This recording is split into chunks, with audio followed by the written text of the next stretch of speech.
Gentlemen, welcome to the podcast where there was nothing more moving this week than Eddie Kingston cutting a promo on a chocolate chip cookie. It's Lost in the Midcard. We are here on a short week as we recorded after Dynamite last week, so it might be a little short show here. Not a lot to cover this week. We're going to talk Raw and SmackDown.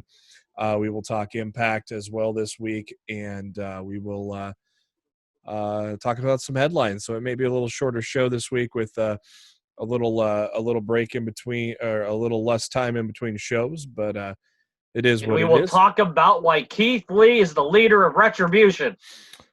Ooh, yeah, that little tease. That's right, I said it. Yeah, that little tease we put on Twitter. But first, thank you to SpiderDuck.net for being our host, enabling us to be on iTunes, Spotify, and any of your favorite podcasting apps. All you got to do is search for Lost in the Midcard, hit that subscribe button. That way you know every time a new episode comes your way, typically every Wednesday. And also, you could subscribe to us on YouTube. And the links to all that are on our Facebook page, facebook.com/Lost in the Midcard. And also on our Twitter at LITMC Podcast, where we also share a lot of the great tweets from the wrestling world. And make sure if you're just a listener on the podcast version, give us a little follow on the YouTube as we're trying to reach 100, and we can get our own personalized website or URL for Lost in the Midcard. So give us a little subscribe ski on the YouTube. I am your host, Jeremy Bennett. You can find me on the Twitter at JB Huskers. As always, my co-host, he is on the Twitter at Raw F Showtime. It is Mr. Matt Black. Matt, how you doing? I'm doing all right. I thought Impact was a pretty fun show tonight. Raw was okay. Raw and SmackDown for the most part. I thought SmackDown wasn't as good as the week prior, but I still thought it was solid. So yeah, we have some decent wrestling to run over. Like you said, this might be a short show because it's been a pretty slow news week. Mm-hmm. In the world of professional wrestling, not a whole lot of news breaking these last 6 days or so. So. Well, so since it's a short week from our last recording, Wednesday after Dynamite, which we've gotten some requests to move to maybe Thursday and have us record after probably our favorite show, Dynamite. Possibility. We'll see how things shake out, but it's a possibility. But for now, we're going to stay on Wednesdays. Yeah, look, I'll say this: if NXT will get their asses off Wednesday nights. And, I don't give a fuck what night they go to, but I think they should go to Tuesday. Mm-hmm. But NXT leaves Wednesday nights, and all there is AEW. Yeah, we'll move our show to Thursdays. We'll record Wednesday nights after AEW. I'm all about that. But NXT, it's your move, bitch. So since it's a short week, let's talk being the Elite. How about that promo that Eddie Kingston cut on a chocolate chip cookie? Eddie Kingston can cut a promo on anything. That made me tear. I loved how Trent's mom was Sue, right? Yeah, Sue. Sue was there along with the Bucks and Luchasaurus, and it's funny. Luchasaurus, when he's on camera, he's hiding his face because he didn't have his mask with him. What's the Spanish announcer's name? I forget. I can't remember. It's Alex something, I think. Alex Asensios or something like that? Maybe. Yeah, I can't remember his name. The guy from the Speaking Spanglish promos. Yeah, that's really all I know him from. And he does the Dynamite pre-show sometimes with Dasha. So. Cutler trying to talk to the Young Bucks as Hangman's trying to make peace, but Bucks don't want any of that, do they, Matt? Yeah, Bucks kind of got to stick up their butt right now. I like how they need to settle themselves down because the cleaner's coming, and when the cleaner arrives, they're gonna be needing some friends, because I don't think he's going to be fucking around with the Bucks once he's cleaning up AEW. I love the Eddie Kingston video bomb in that segment too. Yeah. I don't know if he accidentally did that or I have to imagine that was on purpose, but it was so weird.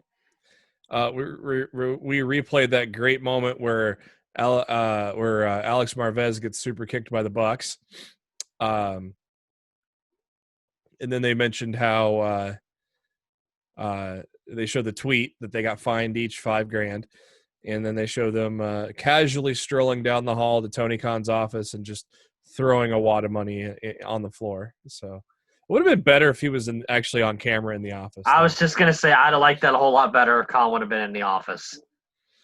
I think it's kind of. I'm sure he didn't want. I'm sure he didn't want to be, but man, that'd have been funny.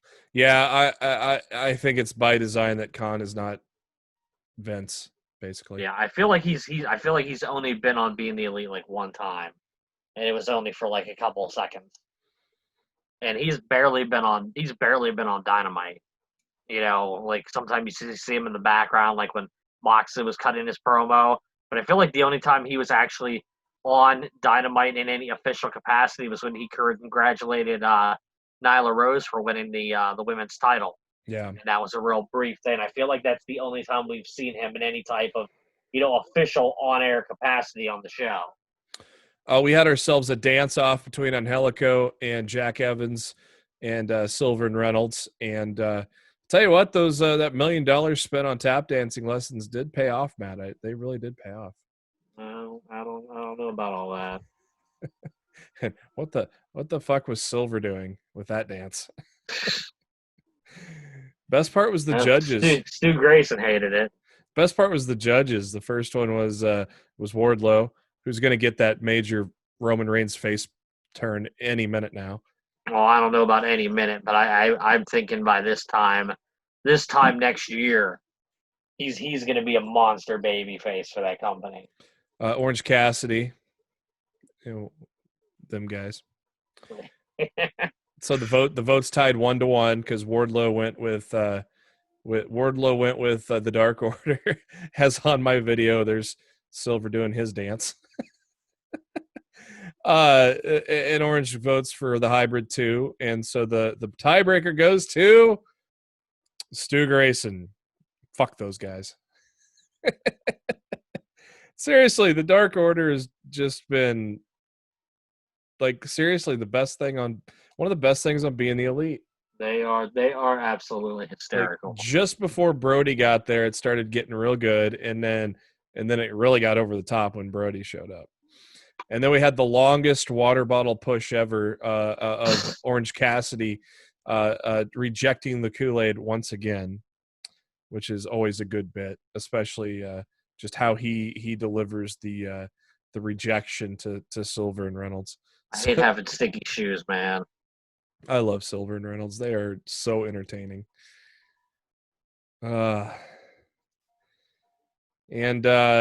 So then we, a few days before All Out, on a piece of Reynolds wrap tin foil, they were concocting the Casino Battle Royal. And Michael Naka to be in the Casino Battle Royal shows up. And how great was that? What a piece of business this was. How great was that? You take a botch, an unfortunate botch by Matt Sydal, and you turn it into a tremendous segment on Being the Elite. And I'm hoping this leads to a match between Sydal and Nakazawa. It's got to. I feel like you need to pay this off with a match. It's got to. It's got to, because it was revealed that Michael Nakazawa put baby oil on the turnbuckle, and that's why Sydal fell. Because he was pissy that he didn't have a spot in the Battle Royal, and Sydal did. He wanted to be the Joker. He's a Joker, all right. Yeah. And Nakazawa fessed up to it, and Kenny Omega acted like he about killed a man. Well, he about did. But in all seriousness, like if you legitimately did that on purpose, like there's a chance you could, break someone's neck Yeah. So I mean, Kenny's reaction, honestly, is something that you should legitimately have if somebody were to actually do that. I love when Kenny does the sit forward, clinched up, angry rant. Yeah, the exasperated Kenny Omega is what I like to call it. Oh my god, it's so funny. Then we get Dark Order again. For some reason, Anna Jay's at the entrance of the men's restroom giving fist pumps out. I don't know why. And well, somebody wrote Brody sucks. Apparently, it was Stu. And Brody walks in and checks everybody's hands, and yeah, we all fucking John fucking Silver. So for punishment, Brody makes Reynolds and Silver stick their heads in the toilet. I'm wondering if Vince made someone do that ever in his life. I wouldn't put it past him. I definitely wouldn't put it past them. Because, Vince, there's a lot of Vince in Mr. Brody Lee, isn't there? Just a little bit. Oh, poor Colt. Trying to get a cure for his gold man. Is Colt ever going to find a doctor? What? No, I call everybody doctor. He runs into Dustin Runnels, who does the old Gold Dust high pitched squeal. I miss that. Dustin Rhodes. Wow. So we got ourselves a little 50 plus for 50 seconds for 50 plus, or how's that go again? I think it's 50 seconds or 50 plus. Yeah, a little CD drinking some expensive vodka, and Hangman pouring an entire glass of it, as they are still continuing the whole trying to get Hangman in with the Bucks type of deal. Wonder where that's going to go, because obviously we're getting the cleaner. The Bucks are kind of acting heelish. But here's the whole thing: like, I can't envision the Bucks going full heel. Yeah, but Hangman, because they have Destiny Awaits, the match with FTR. Yeah. So to me, I feel like the Bucks and Hangman need to reconcile before all this, and Kenny's going to be the one that's on the outs as the cleaner, as the heel. Because to me, it just makes all too much sense for Omega to beat Mox and become champ, and then Hangman is the one to beat Omega in 2021 to win that world title. Yeah. Like, to me, that it just makes too much sense. Yeah. And AEW is all about booking that logically it makes sense at the end of the day. And I feel like they have to be thinking the same thing that I'm thinking. Yeah, you think so?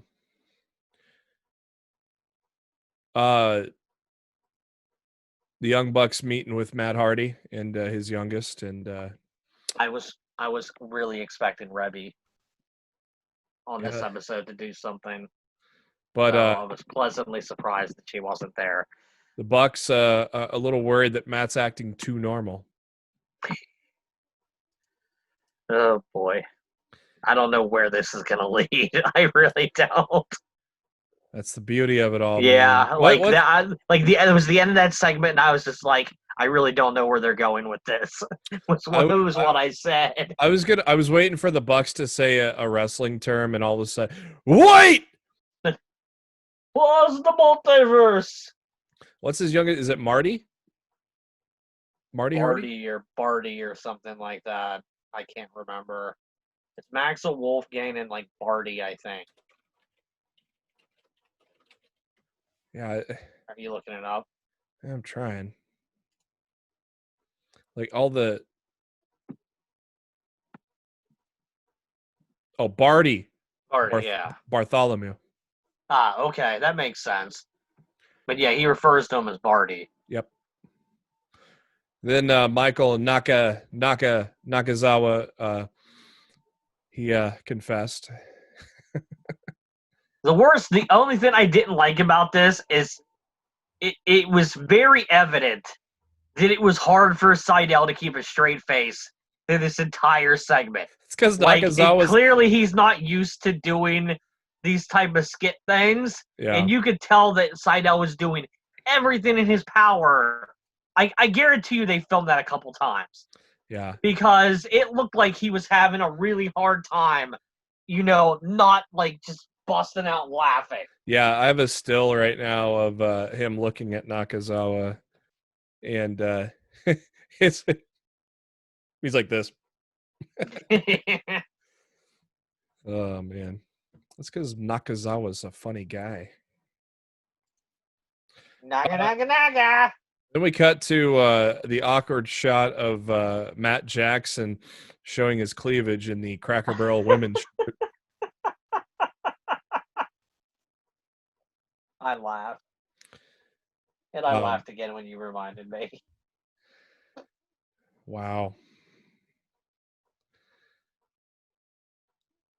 Brandon Cutler talking to the Bucks, trying to get their support to be ringside for his big match with this match really pissed me off. Peter Avalon, where the winless gentleman who've been winless for almost a year, or I guess over a year, because this goes back to even before Dynamite, because I'd say win-loss records didn't still counted. Going back to the first official branded pay-per-view, I would assume. And yeah, as Matt said, ended in a double countout. So we're probably going to get a must be a winner match sometime, either on Dark or Dynamite, or hell, maybe even Full Gear. Who knows? I think the thing that pissed me off even more than the result of the match was the fact that Excalibur and Taz were commentating like this was the first ever double count out in AEW history. Oh. And I'm like, no, it wasn't, motherfuckers. You did the same fucking finish with these two guys almost a year ago. Yeah.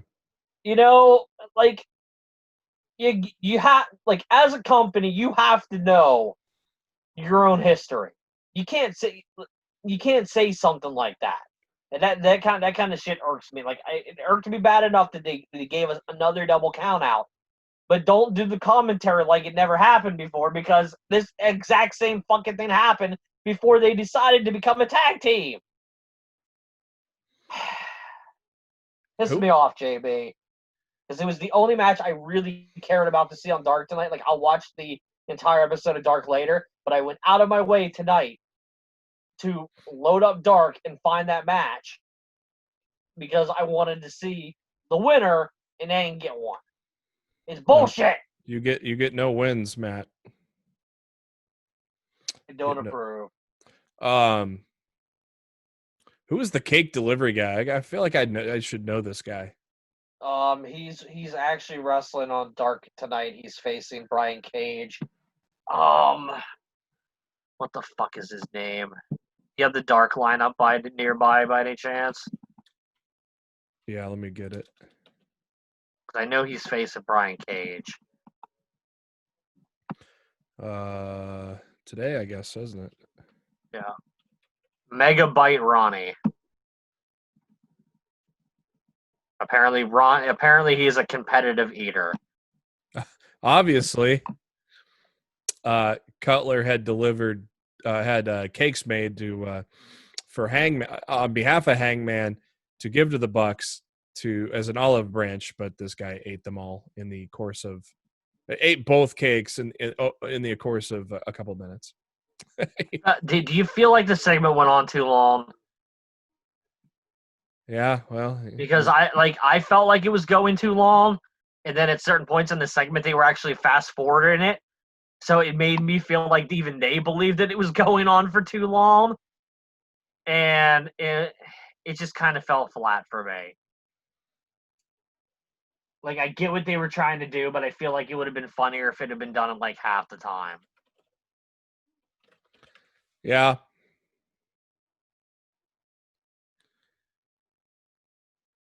Trying to see. I figured he'd be a wrestler.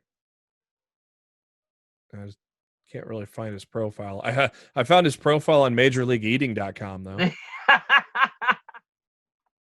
Oh, here we go. Pro Fight DB. He's probably had like 10 matches or something. 2. So the second match was against Brian Cage? That'd be his third. Okay. I was going to say, geez. Welcome to the business. Here's your second match against Brian fucking Cage. Yeah, he wrestled 2 matches for Beyond Uncharted territory. Against anybody we would know? No. No. Kevin Blackwood and Brandon Thurston. For some reason, those names sound vaguely familiar. Kevin Blackwood has wrestled for Smash in Canada, mostly. Brandon Thurston is basically wrestled for Beyond Uncharted territory, or Beyond Championship Wrestling, I guess would be that one. I'm not sure. I'm not familiar with Beyond. But I mean, that's what the purpose of Dark is: bring some young up and coming guys, and I mean that's where Will Hobbs started, and he's kind of getting a good run for himself. So I think he went from jobbing on Dark to having a good run in the Casino Battle Royal, and then I think he got a win on Dark last week. So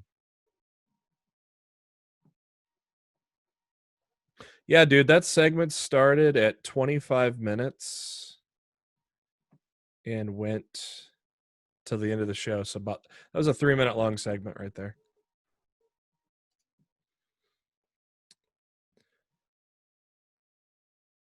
Impact Wrestling tonight, Tuesday, September 15th, as we record. We kick things off with Susie and Kylie Ray taking on Deonna Purrazzo and Kimberly. Su Yung gets the pinning Kimberly there. So basically, yeah, Kimberly in the match to get the pin, right? Yeah. And Triple XL take on the Deaners. We had Trey Miguel take on TJP in a real good match. Of course, as we mentioned earlier in the show, I think maybe we mentioned it before we recorded. I don't remember now, but basically, there's supposed to be a triple threat match: TJP, Trey Miguel, and Chris Bay. Winner taking on Rohit Raju for the X Division title. But I think we are somehow heading to either a ladder match, or as Matt said, I think this was before we recorded. Yeah, we were talking about this before we went on the air. Ultimate X possibly with these 4 guys would make complete sense, because I think they would it'd be a tremendous opportunity, tremendous for match. Sure. Oh, for sure. They'd have a really good chance of stealing the show too. Yeah, and I think Trey Miguel probably is going to win the title. Be my guess. And then as Trey Miguel beats TJP, they cut to his buddies getting the shit beat out of them by Madman Fulton and Ace Austin, as well as the North. And obviously not medically cleared to wrestle. Who hasn't been announced yet for the show, Matt? I think it was pretty obvious. The Good Brothers. So the main event is the Good Brothers and the Machine Guns teaming up to take on the North, Ace Austin, and Madman Fulton. Rich Swann makes his way out to the ring, still in crutches, talks about what he's gone through after what Eric Young did to him at Slammiversary. Tells Scott D'Amore, let's do this business in the ring instead of back in the office. And so D'Amore comes out. And D'Amore very hesitant to give Rich Swann the match that he wants. But then Eric Young comes out and knocks D'Amore on his ass. So that fired up D'Amore, and Rich Swann is going to get a title shot against Eric Young at Bound for Glory. And, hey, Matt, what podcast said that about a month ago? I feel like I called it after Slammiversary. Maybe. I know I've been saying it. That I said that night I thought they should have given the title to Rich Swann. Yeah. And then they'd let him win the title of Bound for Glory. Yeah. Like, I didn't know they were gonna ended up going in this direction, but like I feel like the crowning of Rich Swann is literally just over a month away. Like, that man has to be Impact World Champion by the end of October. He has to be. I agree. Eric Young is just transition. Yeah, I feel like that's what he was there for. And but at the same time, it's not a bad thing. Well, no, it was a reward for him coming back to the company. Yep. Not a bad reward, if I do say so myself. No. A lot better than what WWE was treating him like. Yeah.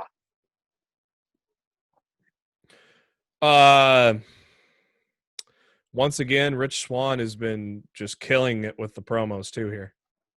Oh yeah. The retirement promo. Yeah, he's put it all together. So I have no doubt he'll be world champion in October. I've been saying that man's a star for years. Like, and I said when WWE let him go, they were going to regret it. Well, it's he's from your neck of the woods, so you would know. It's true. But yeah, you said he'd be champion at Bound for Glory or at Slammiversary. I said, I bet you he comes back from this retirement, and I was right on that prediction. Yeah, so, there was no way he was really retiring. It's just no.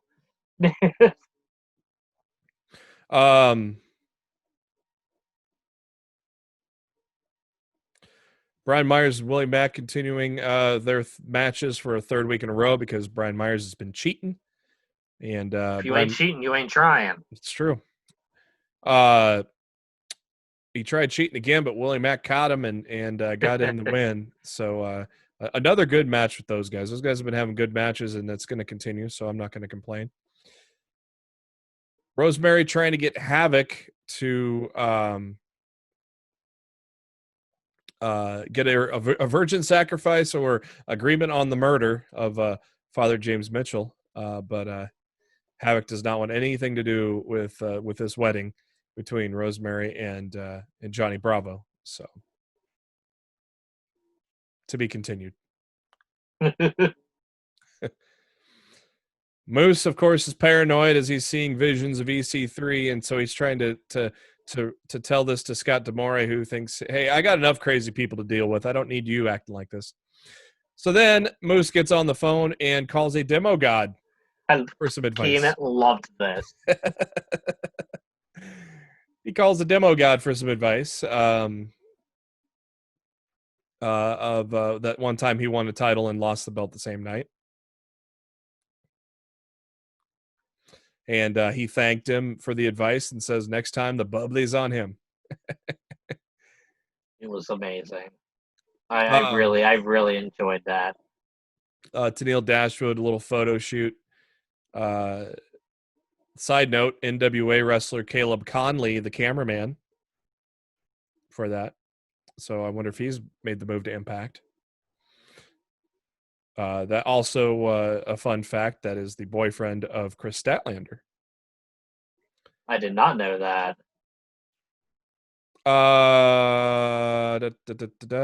Jordan Grace interrupts, saying she was supposed to show up to work this week, as in wrestle a match, but Tennille took that as do a photo shoot, right?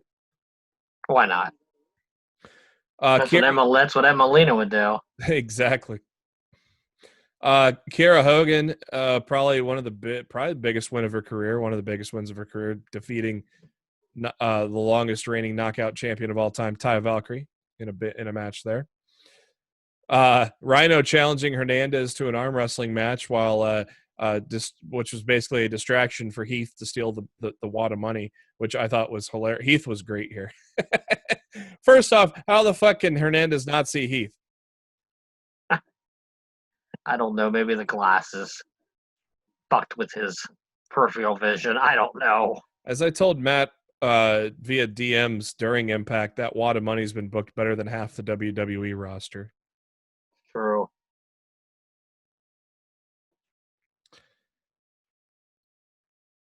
We got some more with the X Division guys. That's where they led up to the 3-way next week. Oh, look at this. Mike Johnson, PW Insider, goes, I wonder if the end game here is Ultimate X. All right. Well, there you go. Great minds think alike. And then we had a tremendous main event between the Machine Guns, the Good Brothers. Hey, there's 3 Machine Guns on that team. Madman Fulton, Ace Austin in the North. The big story here is Ace Austin stealing a pin from the North on Alex Shelley, so that may vault them to the front of the line, so to speak, and have Ace Austin and Madman Fulton taking on the Machine Guns for the tag titles down the road. And I said, hey, you do that, why don't we just have a feud with the North and the Good Brothers? That'll be a good feud, wouldn't it? Yeah, I mean, I guess. At the same token, it feels kind of a waste of the Good Brothers right now. As much fanfare as they brought them in with, like, to me, I feel like if the Good Brothers aren't holding those tag straps by the end of the year, like, they're like Impact's kind of not doing right by them. Yeah. I don't know if you should rush them to it either. Well, I don't, dude. You brought the Motor City Machine Guns back, and 48 hours later, you put the titles on them. Yeah. So if I'm saying by putting the tag titles on the Good Brothers by the end of the year, I don't really necessarily consider that rushing. SmackDown kicks off with Heyman and Reigns, which has just been a tremendous pairing. Reigns as a heel has been tremendous, and Jey Uso comes out, thanked Heyman for helping him get that spot in the 4-way. Jey talks about how Heyman and his family go way back at one point. Heyman managed Rikishi. And he managed the Samoan SWAT team. Yeah. I don't remember him managing Rikishi, did he? It says Heyman managed Jay's dad, Rikishi, so. I don't remember. Where? Or was Rikishi a part of the Samoan SWAT team? Might have been. Now I need to look it up. Reigns said you don't have to thank him. They're blood. He's proud of them. And we all know we're all waiting for that moment where Roman beats Jay's ass, aren't we? Thought it was coming this week, but not yet, Matt. Not yet. Oh yeah. The Samoan SWAT team's another name for the head shrinkers. Oh, okay. So yes, Rikishi was part of that. I didn't realize my brain was not connecting those two tag team names together. But yeah, the head shrinkers are the Samoan SWAT team. So Sheamus and King Corbin interrupt, which leads to Teddy Long coming out and putting out a tag match player. I don't know who wrote that, but Jey Uso saying the blood against butt mud. That was that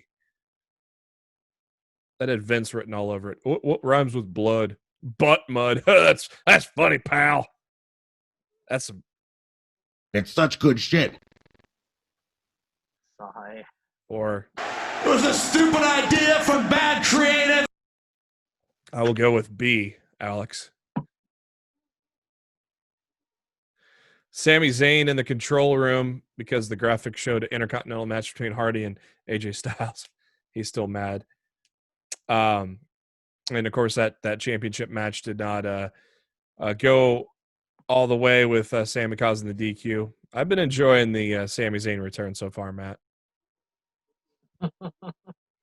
Yeah, he's been on.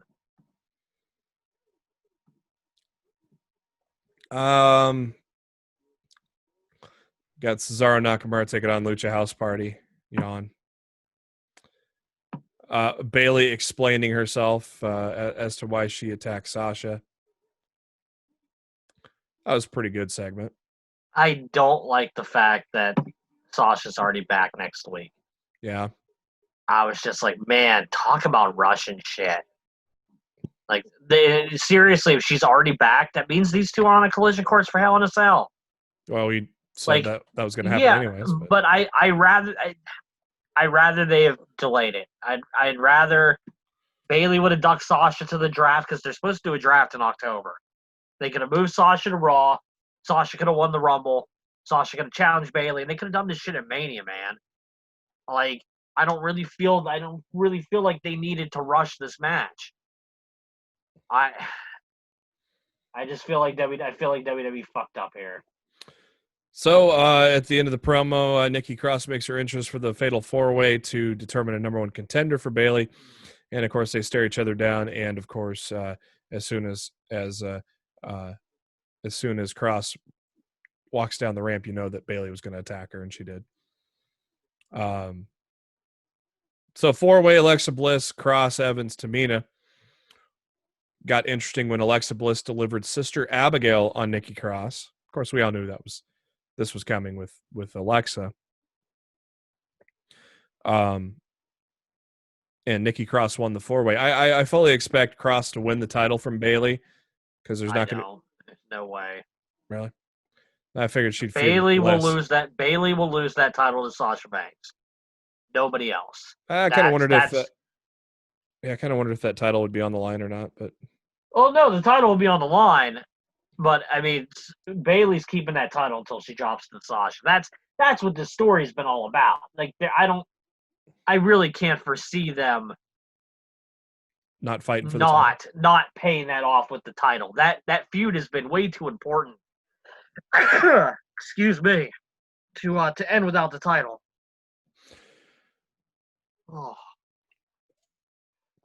Oh, we get the mysterious woman once again, and astute viewers notice a tattoo, and it's Carmella. Yeah, what a waste of video packages for fucking Carmella. People like Eva Marie or Chelsea Green. Or anybody but Carmella. Otis took on John Morrison as they continue to play Otis is smarter than Miz and Morrison. Hey, hey, ho, ho. The Firefly Funhouse was going. But somehow Miz has the power to trade Mandy Rose to Raw. Mm-hmm. Please tell me where that makes any fucking sense. Yeah. That means Otis is. That means heavy machinery will get drafted to Raw next month. So. I think the briefcase would make more sense on Raw right now, anyway. Yeah. Like, can you really see Otis cashing in on Roman Reigns or the Fiend or somebody like that? I can't see it. Like, he would make much more sense cashing in on like a Drew or an Orton or somebody like that. Somebody, more along his size. You think he's going to successfully cash in? No, but at least I would like to have a believable moment that the cash in might actually work. I still wish they would do what he said he was going to do prior to the thing anyway, and said that he was going to cash in on the tag titles. That still could happen. Yeah. They could be the ones. I think they're merging those tag titles at Clash. I think it's going to be the Profits and Cesaro and Shinsuke, and they're gonna merge those belts. Yeah, they're gonna treat them like the women's title, have them cross the brands and shit. I said that last week outside. I didn't say the merge part, but I said that was going to lead to a Clash match. Firefly Funhouse introduced a new character. Well, it was supposed to be a parrot, but Bray forgot to cut holes in the box. And then, of course, we went over trademarks last week, and sure enough, what we had said of Wobbly Walrus, we bet it was a Firefly Funhouse character. And guess what? Well, actually, I was double right, because I said it was either a Firefly Funhouse character or something to do with Paul Heyman. And it was both things. And Vince shows up. Vince showed up. Well, it's such good shit. I took the other Vince out of there, but that was from the Firefly Funhouse. But we'll just play Moxley instead. I thought that was the best Firefly Funhouse in a while. That was good. Main event was Jey Uso minus Roman Reigns taking on Corbin and Sheamus. So obviously Jey fighting off a handicap match, and then Roman Reigns show up and win. So now you're like, oh, all right. You got beat the shit out of Jay this week? No, I guess we're gonna wait till next week, huh, Matt? Yeah, they don't need to push it right now. I mean, when's Clash? What day's Clash? It's like next Sunday, right? 27th, yeah. Well, okay, so yeah, that's next Sunday then, right? Yep. Week and a half. Yeah, so yeah, they can have Roman beat them up this week if they wanted to. Yep.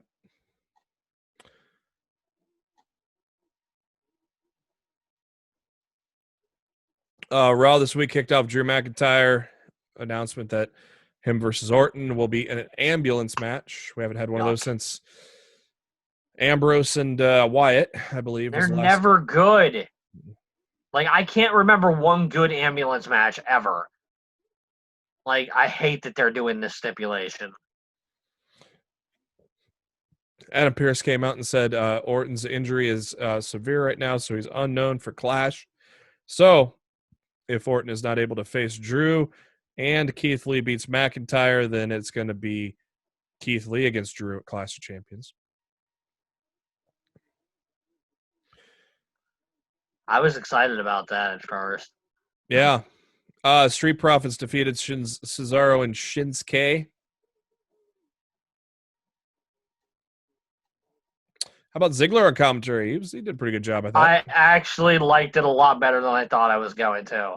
When I originally saw him in the booth, if you heard a groan in your home, it was probably me groaning on the East Coast, and it resonated throughout the entire United States. But he was really good on commentary. I actually enjoyed him quite a bit. And if the Samoa Joe rumors that are floating around the internet today are true. I didn't see any. What are they? Okay. Well, WrestleVotes came out earlier this week stating that he spoke with a WWE talent. He won't say who, which obviously you can't say who. That they've said that they're not re-signing their deal. And that's Joe. Well, stuff started coming out this afternoon on social media that person in question is Samoa Joe. That apparently he's cleared, and Vince is just making him do commentary, and apparently his deal is up very soon. And all I could think about, JB, all day is Samoa Joe versus Kenny Omega. God. Could you imagine that match? Has that ever happened? That's never happened. It's never happened. Samoa Joe versus Kenny fucking Omega. I need to inject that into my veins. And you need to get Jeff Cobb back so I can see Samoa Joe versus Jeff Cobb. Well, he just signed with New Japan today. Oh, officially?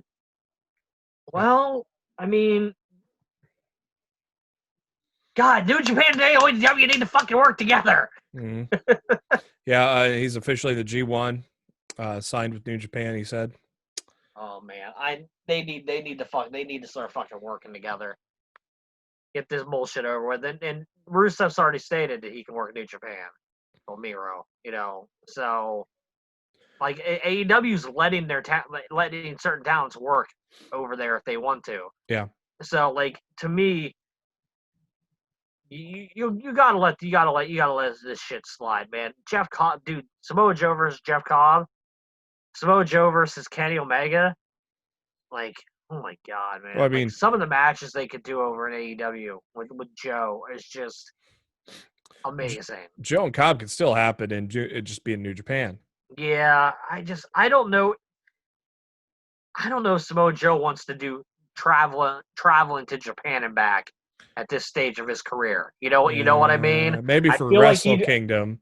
Yeah, I feel like he'd be more comfortable just working stateside. Well, maybe just once or twice a year, though. Yeah, maybe. Yeah, no, look, I'm sure AEW would offer Joe the same deal that they've given Mox and Jericho and Miro. Like, if you want to work New Japan over in Japan, you can. Like, we're not gonna fucking stop you. You just can't work. You can't work New Japan USA. You can't do any of those matches, which to me is fair. Yeah, it's a different thing. Now you're on home turf. Unless AEW and New Japan finally start working together, you can't do that. But I do like the fact that there seems to be a little bit of cohesion between AEW and the NWA at the moment. So, hey, anything can happen. We'll see. We'll see where it goes.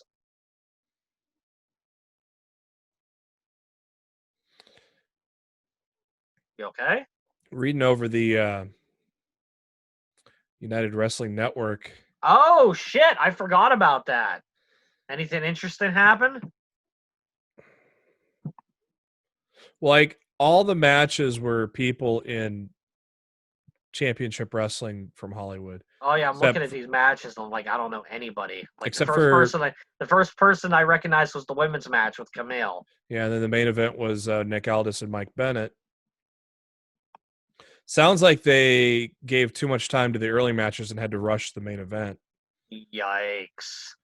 Uh, Now that's a hell of a good way to cut your relationship with the NWA off.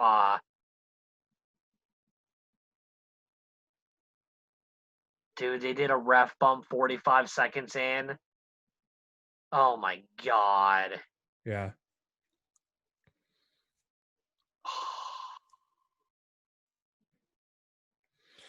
Yeah, and then they just had words as the pay-per-view went off the air. So it's like nothing really happened with any of the NWA guys or any big surprise, it looks like. Oh, it looks like they actually let Bennett get over, even though he lost. Well, yeah, and it looks like it may not be done between those two. Back to Raw, Hurt Business, new music. It's not bad. It's better than what they gave Keith Lee or Peyton Royce or Billy Kay. Keith Lee. Oh, fuck, Peyton Royce and Billy. Like, Peyton Royce's sounded just like Keith Lee's music when she came out of that new music last week. It sounded just like Keith Lee's. I made fun of that on Twitter, too. Oh, they're so bad. Like, I hear that they recently signed somebody back to their company that apparently is good at making entrance musics, because I heard Keith Lee even touted the return on Twitter and asked if he could make his new entrance music. So maybe they signed this guy back for one of the specific reasons is maybe he's going to start doing some laying down some entrance theme tracks for the talent for WWE, because God, they could use the fucking help right now, because some of these themes be trash. Hot garbage. I do like the Hurt Business's music, though, but they gave Ricochet and Cedric 10 minutes. That was good. Obviously, Cedric had to go over there. Let Retribution cut another promo. Mercedes Martinez, Mia Yim, Shane Thorne, Dio Madden, and Dominic Dijakovic were the 5 people on camera. I like the idea of Dio Madden being involved. And look. Yeah, there's gonna be a surprise leader somewhere. It's got to be Keith Lee, man. Yeah. If you go back and watch the beatdown, they weren't nearly as rough on Lee as they were on Drew. And even at one point, Dijak, it obviously was Dijak. Dijak hesitated attacking Lee. You know, to me, it's all too obvious. Keith Lee leading a heel faction. Look, they need something to do once this Drew Orton feud's over. Yeah. And if they do Lee and Drew and they put the title on Lee at like Survivor Series or something, I don't have a problem with that. Then there was the debacle of the Asuka Mickie James match. Oh my god. Ref majorly fucked up there, according to Brian Alvarez, which when I saw the story before I watched Raw today after work, because I watched Monday Night Football last night. And I don't tweet about WWE very often anymore because it's more annoyingly frustrating than anything. But even I, after the end of that match, had to go on Twitter and was like, what the fuck was that? Yeah, that was clearly a rough fuck up there. So we'll see how they book themselves out of that. But then immediately, Zelina Vega comes out to They'll probably just ignore it like it never happened. We'll probably never hear about it again. Zelina Vega comes out to confront Asuka. So they're going to move Zelina Vega up the card there. This makes no sense. Like, when's the last time Zelina Vega won a match? You know who would have made more sense in this spot? Mandy Rose. Yeah. You know the woman who won the big match at SummerSlam that hasn't been used since? Like, they could have used that match to propel her into a feud, into an immediate feud with Asuka, and at least that would have made logical booking sense. Instead, we're getting Zelina Vega, who I can't even tell you the last time that woman has won a match, and they're going to put her in the title picture? Where the hell's Bianca Belair? What the fuck is going on, JB? Help me. It was a stupid idea from bad creative. So fucking true. Will you stop? I wish they would stop, Gorilla. Maybe if you were still around, you could get them to stop. It's Rusev Day. Eric, welcome to your world of jobbing for the next year, as unfortunately Ivar has neck surgery and will be out for over a year. Well, we don't even know if that's not... That might be the last we see of Eric until Ivar's back. They might just send him home. They might. You know how Vince does with tag teams, you know? Yeah. One guy goes down, the other one disappears. So they might have just wrote him off with that match with Lashley. We might not see him again until... Yeah, I mean, that was the way with... ready to come back. I mean, that was the way with Jimmy until Roman probably demanded that he face Jimmy for the title as a condition of his comeback. So Kevin Owens cutting a good promo as leading up to the match with Aleister Black later on.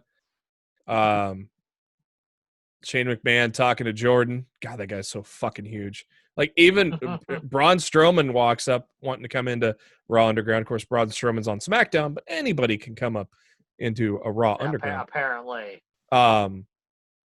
It's like, that dude dwarfs Strowman, man. Holy crap. I really liked Raw Underground. You got Ziggler. They certainly set you up for a match next week to that's going to be look fun. forward to. Yeah, but Ziggler kicking things off, Riddick Moss showing up, then Strowman cleans house, and Titus O'Neil with a nice takedown of Strowman. I like that before he got put to sleep. And then, oh, yes, the tease of Strowman and Dabba-Kato next week. They wanted to go at it right there, but Shane steps in and says, hold on, playa. We're going to market this baby for next week, and I can't wait. That's going to be fun.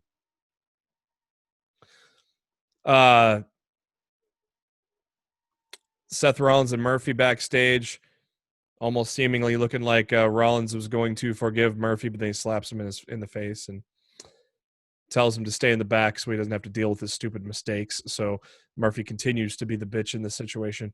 More to come on that later.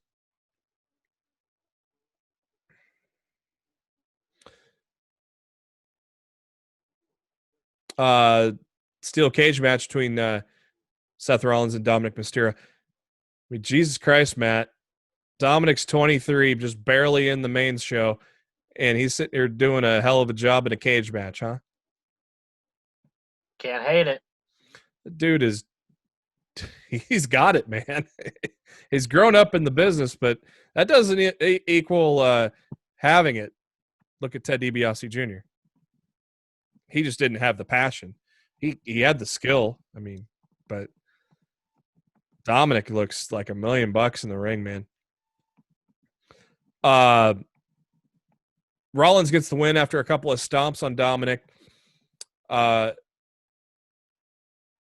Murphy was backstage. He stopped Dominic from climbing the cage. Murphy helped Rollins win. So Rollins now is going to be happy, right? No. Rollins beats the shit out of Murphy again, slamming him into the cage, slamming the cage door in his face, and walking on, staring down Angie before walking off. And then in an interesting moment, Aaliyah checks on Murphy, Matt. What do you think about this? I have no idea. Hopefully nothing. Yeah. There's rumors or guesses that she might join the Rollins cult. Well, I don't really think I don't think Murphy's part in the Rollins cult anymore. Yeah, I don't know. I don't even know if Aaliyah wrestles at all or is even training. So Only 19. Yeah, I don't think she. I mean, that doesn't mean anything, but No, Becky Lynch. She was like 14, 15. Already traveling the world, going to other countries at that age. We got Kevin Owens, Aleister Black. Thanks to Retribution flickering the lights, KO got the win. At this point, second half of the show, MVP on commentary, which was also not too bad. I didn't think he was good. I didn't think he was as good as Dolph, but it still wasn't bad. I did like that he got pissed that Black lost due to the lights flickering, because that was his excuse for losing the U.S. title to Apollo Crews. So. Yeah. Riot Squad took on Natalya and Lana, which that went a minute. So.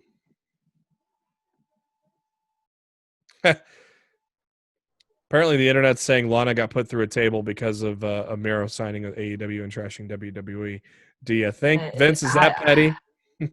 Do I think Vince is that petty? Yes. Do I think it's a direct correlation? I'm not sure. But I mean, look, it's a great conspiracy theory to have. I don't know one way or another, but honestly, if it's the case, it wouldn't surprise me. It really wouldn't, because we've seen the kind of shit Vince has done over the years. So. Yep.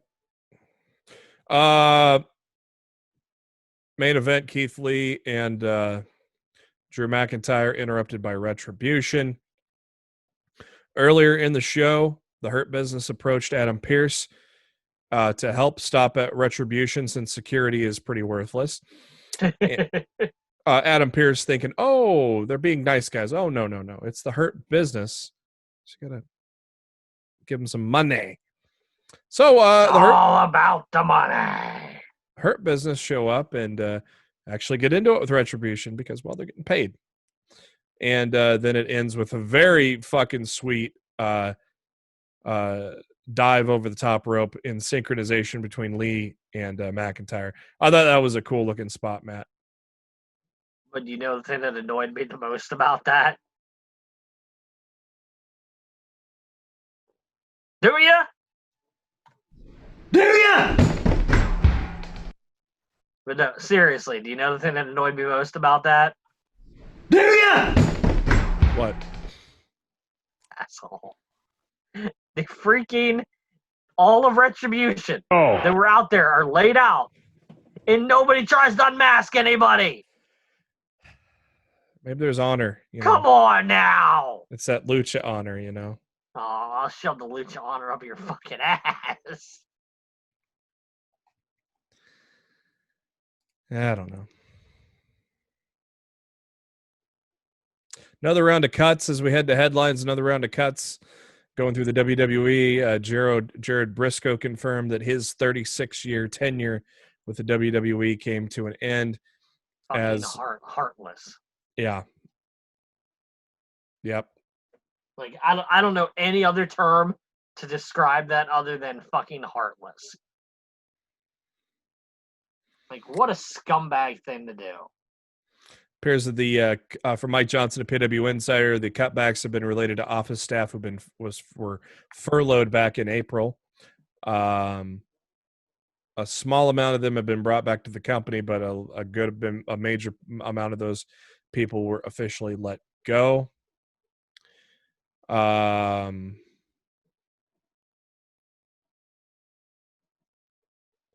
Another guy that confirmed that he was let go also, in addition to Jared Briscoe, was Mike Rotunda, Bray Wyatt's father. How dare they? Complete details on the Go Big Show on TBS. TBS has ordered a full season with celebrity judges Snoop Dogg, Rosario Dawson, Jennifer Nettles, and Cody, hosted by Burt Kreischer. It's going to be an hour-long show. Of course, all going towards the ultimate $100,000 prize. Full season will be a total of 10 episodes filmed at the Macon Coliseum. And Well, it's the Go Big Show. The arena will remain empty. The 7,000 seat arena will remain empty. But they will have some outdoor competitions that will have an interactive drive-in audience that you saw if you stuck around last Wednesday towards the end of Dynamite there. So that will debut sometime in 2021. Oh, yeah. Miro has a t-shirt at Shop at EW right now. Kind of a comic book style called The Best Man, not the best shirt. It's not really. It's not the best shirt. I'm sorry, Miro. I want to support the man, but Cardona shirts, except for the Sweet Life of Matt and Cody, all of Cardona's shirts have been pretty badass. This one, not the best. I need a Miro Day shirt, guys. Get on it. Yeah, in the Chip. they're in the Bulgarian colors as well for The Best Man, but yeah, not the best effort there on that shirt. It has been announced that John Cena is going to host a revival of Wipeout on the TBS network. Ooh, Wipeout. I wonder if this is in. I wonder how upset Miz is. Yeah, I'm like, is this in response to Cannonball with WWE's The Miz? It totally sounds like it because I heard tons of people compare Wipeout to Cannonball to Wipeout. Yeah, exactly. So, well, yeah, exactly. That's what it is, basically. And it's kind of funny because John Cena is working for Turner now. Wink. Oh, shit. Could you imagine, even if just one time, that John Cena showed up on AEW? Oh, my. I think Vince might die right there. I think that would be it. I think that would be it. Oh, Hey, yo. That would be great. not. You said it, not me. I mean, we instantly need to have a promo with Miro and Jericho, and maybe Brody Lee, and Jon Moxley. They all just come out. Wednesday Night Dynamite had some competition, not from NXT because it was on Tuesday, and it didn't matter as they topped 1 million viewers for the first time since October 16th, which was Dynamite's third show. And they pulled that off against double overtime. Mm-hmm. It was the Celtics and the Raptors, right? Yep. Yeah, dude, that was everybody on social media was talking about that game. Everybody, so the fact that they were able to stand tall against the NBA playoffs in a game of that magnitude and still pull in over 1 million viewers, holy shit! NXT on the night before, on the 8th of September, pulled in 838. Both numbers probably going down this week. Yeah, I would expect both numbers to go down tomorrow because they're going against each other again. Man, I would really love them to separate nights. Yeah. I think it'd be great for wrestling fans. It'd be great for us at Lost in the Midcard. It'd be great for both AEW and NXT to build their own audiences on their own nights.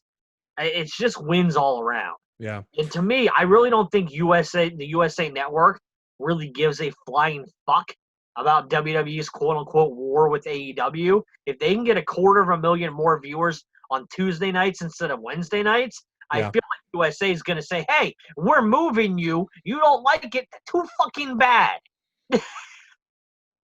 Because at the end of the day, it's USA's call. I'm sure WWE has a little bit of input in whatnot, but I mean, they don't at the end of the day, what USA says goes. And that's why, Raw's still fucking 3 hours because USA wants it to be 3 hours. And what was on USA tonight? 3 reruns of Law and Order SVU. See? which I guarantee you NXT would pull in a bigger number than that. That's got to build an audience anyway, so you move that to Wednesday. It ain't going to matter. Yeah.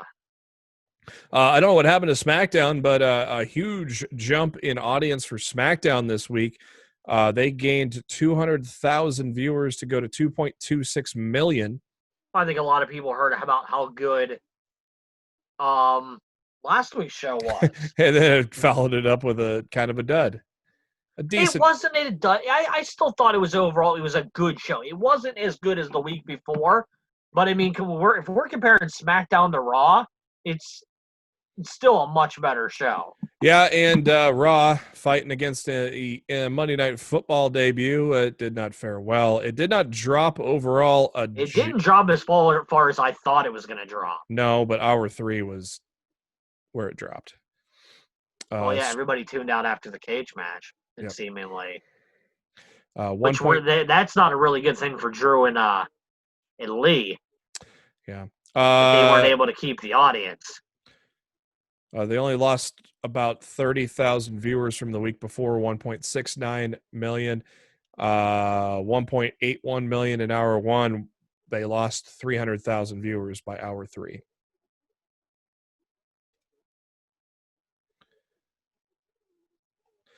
If you are interested in former presidential candidate Andrew Yang's interview with Chris Van Vliet, it is out now.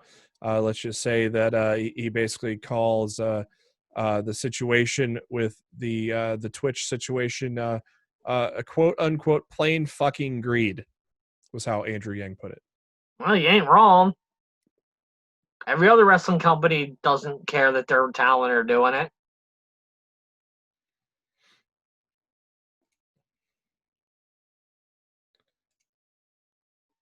It has also been announced that Sarah Stock has been released as part of the cutbacks as well. Craziness. Best known as Sarita in Impact Wrestling. She worked as a producer. Of course, in Impact, she teamed with Zelina Vega back in the day when she was known as Rosita with were they in LAX? Or I don't believe so. I think they were just their own team. I don't remember them being in LAX. I could be wrong. I mean, I am not 100. I don't think they were. Some sad news the past week. A couple of wrestling personalities passed away. One, Stevie Lee, who was Puppet the Psycho Dwarf on TNA back in the early days, as well as made several appearances in Jackass as well. He had passed away. And the one of the voiceover artists for TNA, Barry Scott, passed away as well. Yeah, I always liked his voice on the video packages. Yep. I always thought they added a bit of they reminded me of the same voice that you'd hear in a lot of the movie trailers. Yeah. That always, like back in the day, that always made everything feel more important. I felt like he did the same thing for Impact's video packages. So yeah, that's a sucky thing. The Impact with a tribute to him at the beginning of tonight's show as well. Zelina Vega took to Twitter on Friday as well to pay tribute to her father, who was lost in the terrorist attacks on 9/11.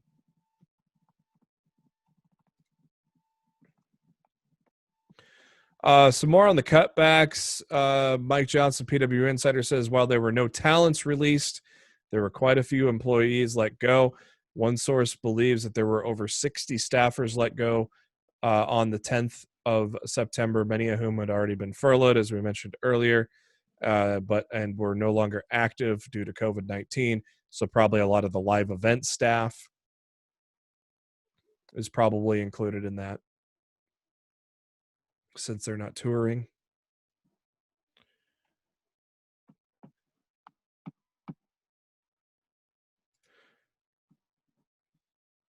Moving on, AEW announces Fall Dynamite tapings rescheduled for 2021. St. Louis. Sorry.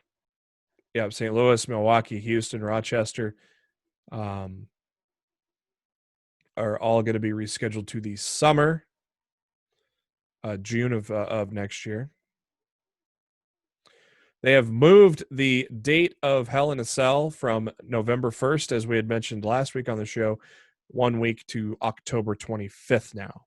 Which makes sense because now they can have it in the Amway Center. Yep. So, yeah, I'm hearing rumors that WWE right now is looking for outdoor venues that they can run Raw and SmackDown started in November and maybe do the fan thing like AEW is doing right now. Like, I don't really know if that's going to work, but I have heard that there's something there that they're looking into. If I were them, I would just extend with the Amway Center and just stay there. But that's just me. I don't mind the Thunderdome. It's a hell of a lot better than the Performance Center. So yeah, definitely. WWE Network News is reporting that the next week's episode of WWE Timeline will debut on the 16th, which is going to be, as you hear this podcast, on Wednesday. And it'll focus on the rivalry between Trish Stratus and Mickie James. WWE's also filed for trademarks for Ashante Adonis and Desmond Troy. I'm assuming those are going to be new names for the unmasked people in Retribution. They're probably going to rename a bunch of people. Ashante Adonis has already been wrestling. Who are they? I don't. Ashante Adonis has been wrestling as a jobber on NXT lately. He wrestled. wrestled. I don't even recognize the name. He wrestled Velveteen Dream last week. Oh, okay. I know who you're talking about now. I didn't know his name. I do continue to hope that we see Kushida beat the shit out of Velveteen Dream for weeks and months to come. Heath Miller made his WrestlePro debut on the 13th. Yeah, baby. They had some fans, 150 at the show. Also at the event, Brian Myers, Falaba, Cheeseburger, Brian Pillman Jr. Fucking Cheeseburger. Did you watch the Major Wrestling Figure podcast where they took a trip to to High Spots? I haven't seen that episode yet, but I do check out that video podcast from time to time on the YouTube gimmick. It's pretty cool, all the shit that they have at High Spots, that like figures, old. I've seen them go there before, like in the past, like years ago. I've seen them do videos from there. Like to me, that's a wrestling geek's dream. You know, to go through a place like that and look at all the shit that they have in that warehouse. But yeah, I know they've done a recent video, but I haven't checked it out yet. Yeah, Cardona, Myers, and Heath did a charity auction live stream at High Spots. So, and of course, did a little shopping for themselves. Dynamite is definitely on Wednesday this week, based on how the playoffs shook out. Thanks, Lakers. Yep. Otherwise, it would have been Thursday, but nope, it's going to be tomorrow. So NXT and Dynamite head-to-head again.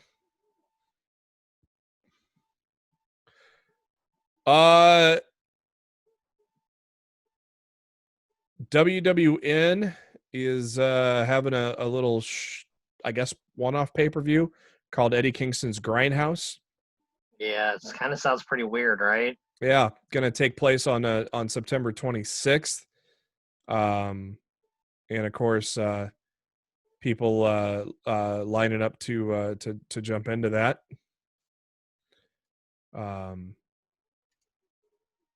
Former WWN champion JD Drake has been announced for the show. I don't know if there's anybody else we've ever heard of, though. There's been a couple announcements, but I think there were more indie guys than anything. Fred Yehi, is that how you say it? Yeah. He's in the Ring of Honor Pure tournament. Yeah. And John Davis, I don't know who that is. Those two guys have been announced. Anthony Henry, Jeremy Wyatt. It's gonna be on. It's gonna be on. I don't want to jinx it, but I think the Nuggets might win Game 7. You just fucked it up.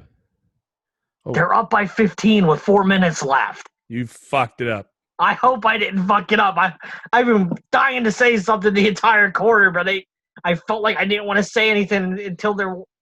Dude, if I just jinxed the Nuggets, I'm so sorry. If the Clippers win, I'm gonna laugh my ass off. Oh my god! Of course, I had to go through overtime tonight with a Celtic loss. Oh, Fuck, sorry, that about dude. went. That about went. That's gonna be a long. I think that series is going 7. That you guys, both teams are beastly. I thought that was going to double overtime again too. Yeah, sorry, man. I know you're a Boston guy, so I wish your team the best of luck unless we made it in the finals, and then you're dead to me. Shit, you got to make it to the finals first, boy. Major League Wrestling is seeking a television deal with either Fubo TV or DAZN. They're also fuck not. Yeah, they're also looking for potential TV partners or streaming deals. I did not know Christopher Daniels still wrestles for MLW. He does? Yep. This week on MLW Underground, Homicide against Christopher Daniels. Combined age of about 100. But is that MLW hasn't filmed matches in forever. That could just be old footage. I thought they resumed. No, they haven't resumed yet. They're going to, but they haven't yet.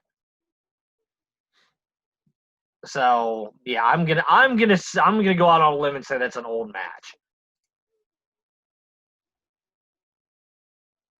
Randy Orton has announced that he's going to start a new line of clothing called Slither. Kind of looks kind of cool. Oh, so that's what he's been hyping something with a snake for forever. So okay, so now we know what it is. Up, up, down, down. The party. Do you like? I've started watching the Uno episodes. I've watched like the first 5 or I've watched like the first 5 or 6 of them. So there's over like 40. So I've got plenty to watch. You don't really have to go back to all the way back. Just go the past month, and then they do it weekly. Yeah, I've been enjoying it. It gives me something to watch when there's nothing else to do.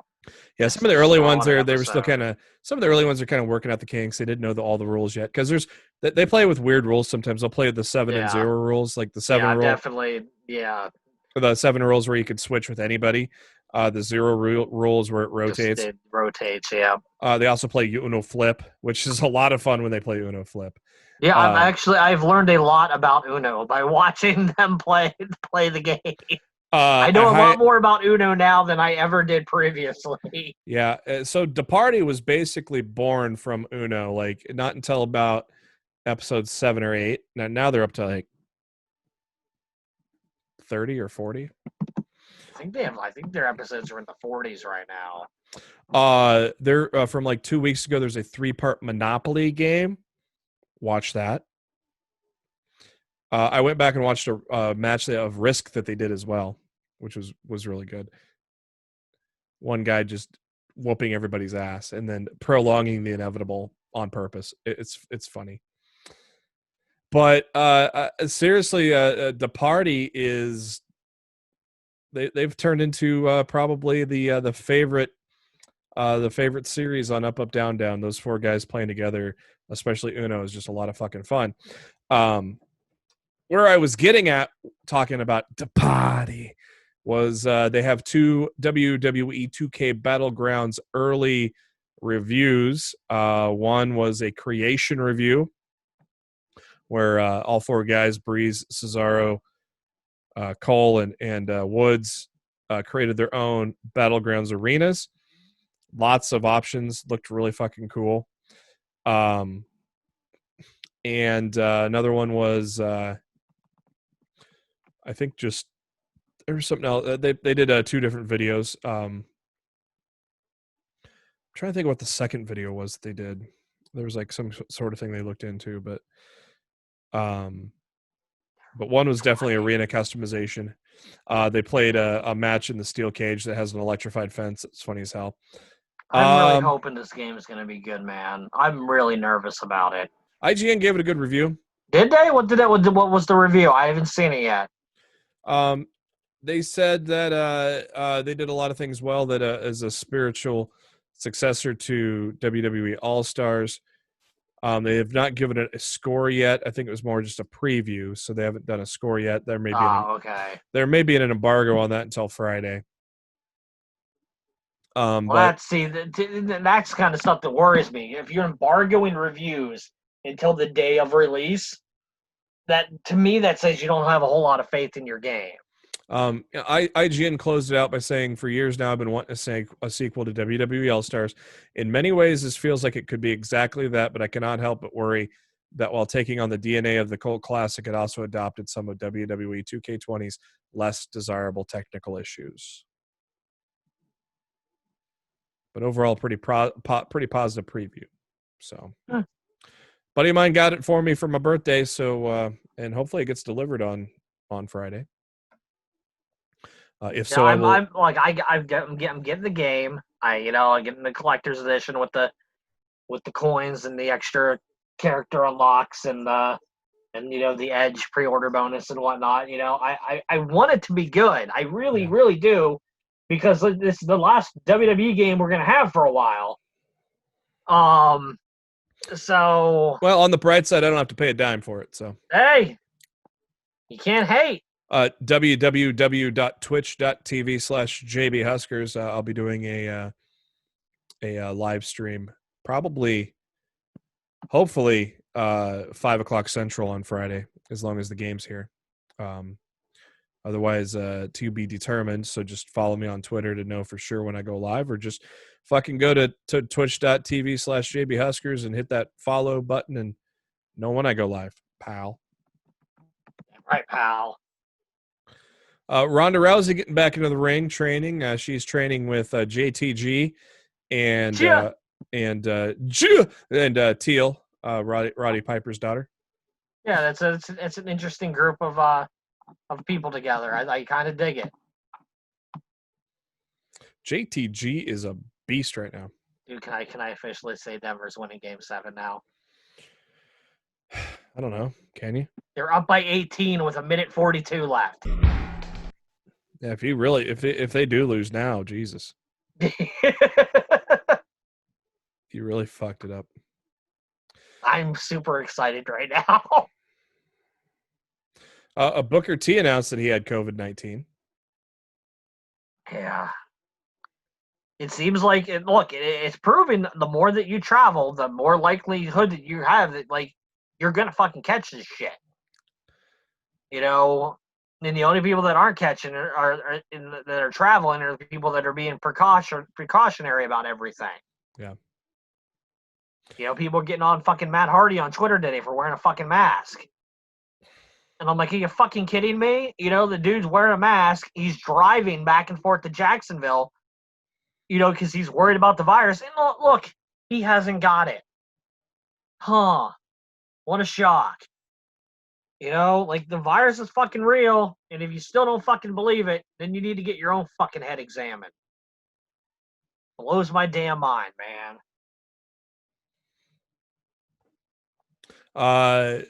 It's been announced today that Sasha Banks is going to appear in season 2 of The Mandalorian. Boss time. Or is it Jedi time? Because the trailer certainly leads you to believe that she might be a Jedi, which is kind of neat. Will you stop? I'm excited about it. I love the first season of The Mandalorian. Getting Sasha in the second season, that's pretty cool. You're Michael Cole. It's Jedi time is why. Will you stop? I hope he says it's Jedi time on SmackDown. I'd laugh so damn hard. Chris Jericho applied for the trademark for Mimosa Mayhem. If I'm Tony Khan, I'm going to Jericho like, hey, dude, chill it on the trademarks, buddy.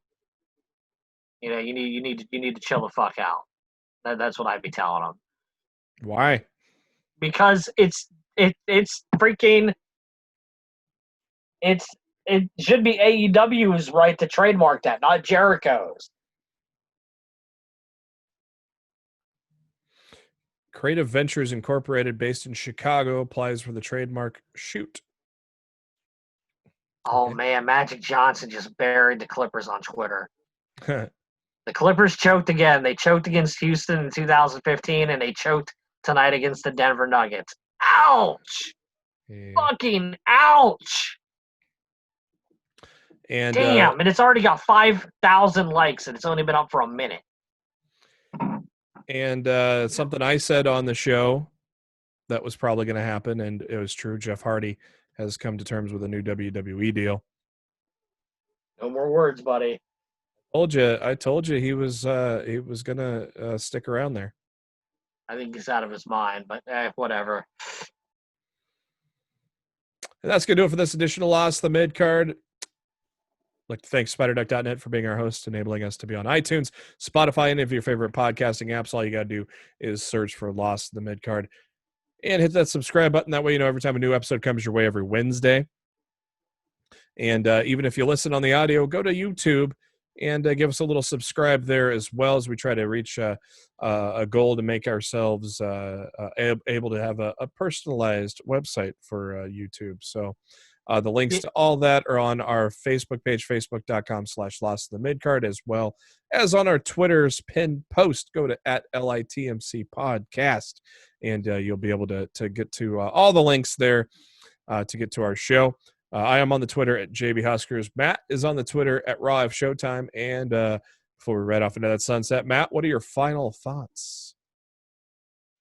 Whew. Well, the timer is clicking down on this game. You didn't fuck Denver. I did not fuck Denver. Denver wins by 15 points. And wow. It's going to be an interesting series with the Lakers and the Nuggets. My final thoughts is, look, I know everybody that listens. We see the numbers. We know all the people that do the podcast version of us on Spotify and iTunes and all that. We appreciate all of you. But if you could take 5 seconds out of your day, hit the YouTube link up real quick. Just hit the subscribe button. Help us get to 100 subs over there. I think that'd be really cool. Definitely. All right. For Matt Black, this is Jeremy Bennett. Thank you for tuning in to Lost the Midcard. We'll be back at you next week.